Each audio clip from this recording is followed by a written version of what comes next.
This was definitely one of my favorite trips so far. Getting from Greece to France was so exciting, the views from the plane were amazing.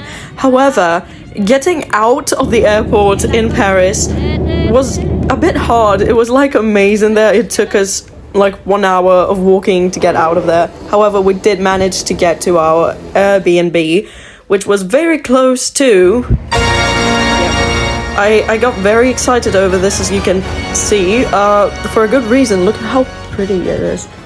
So yeah, we did a bit of walking and then it was time for day 2.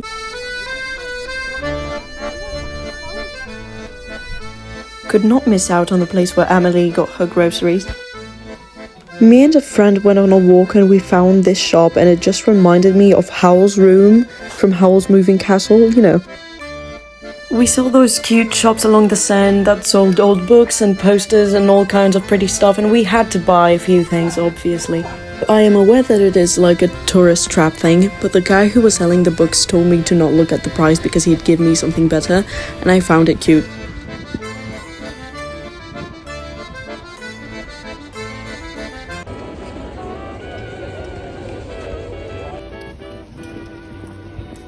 We went there for the Warhol and Basquiat exhibition, and judging from every picture they had together, I would assume they were roommates, to say the least. Their work was pretty interesting. Here we have 2 dogs taking a piss. Wow. Even though we know the subway would be a lot quicker, we took the bus because why would you want to miss out on those views?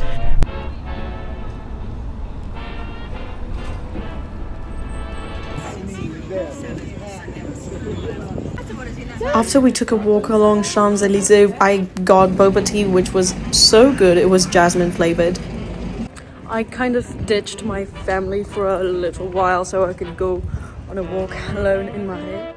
And it's nice. It's really nice. Day 3, and the theme was... No, it's not. I'm joking. Or am I? The pyramid is the entrance, by the way, and it is so hot in there. It is actually so hot in here. I'm dying with this thing on.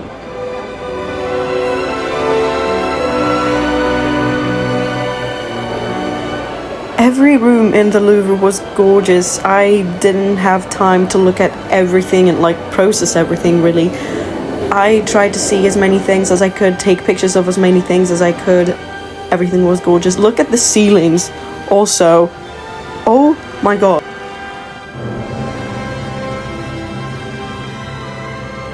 Everything about this museum is grandiose. The exterior, every work in it, everything. The boat trip in the Seine was one of the most fun things I did.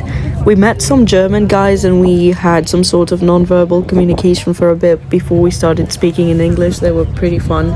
Either way, you can see how gorgeous everything looks.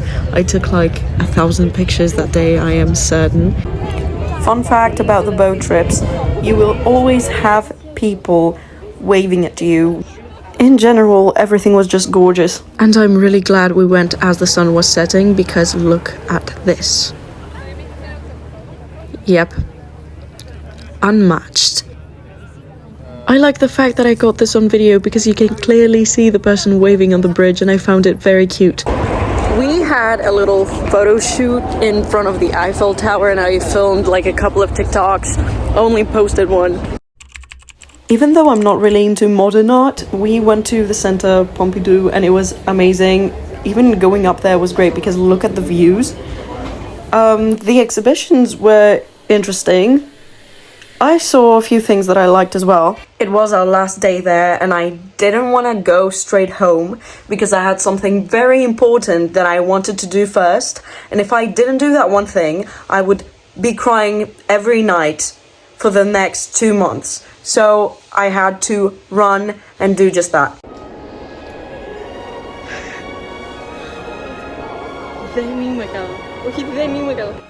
I wanted to cry, and at some point I did. Okay? And for a good reason.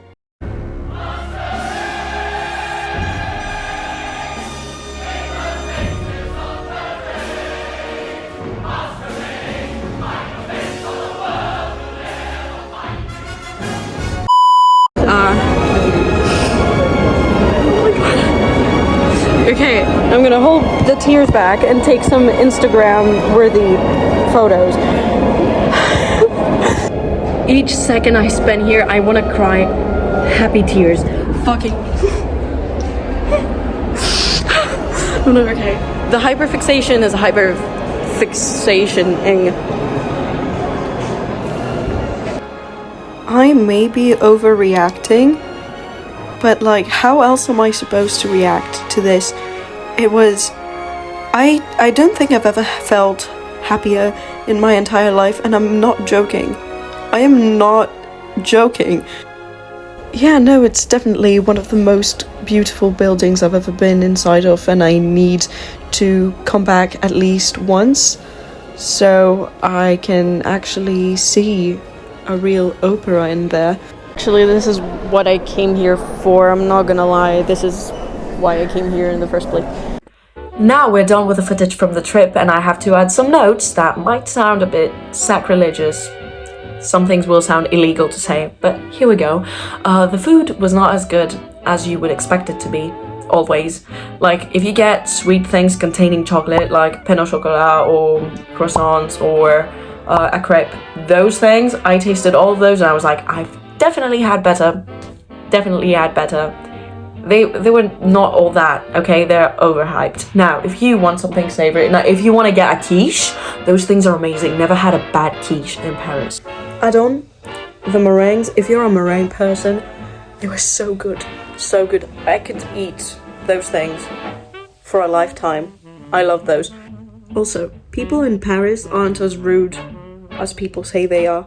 Most I've met were really, really nice. They were so kind. I think it's a misconception that they're very rude. That is all. Now, I have a Florence vlog coming up, so if you want to see that, feel free to subscribe, and I'll see you in a month.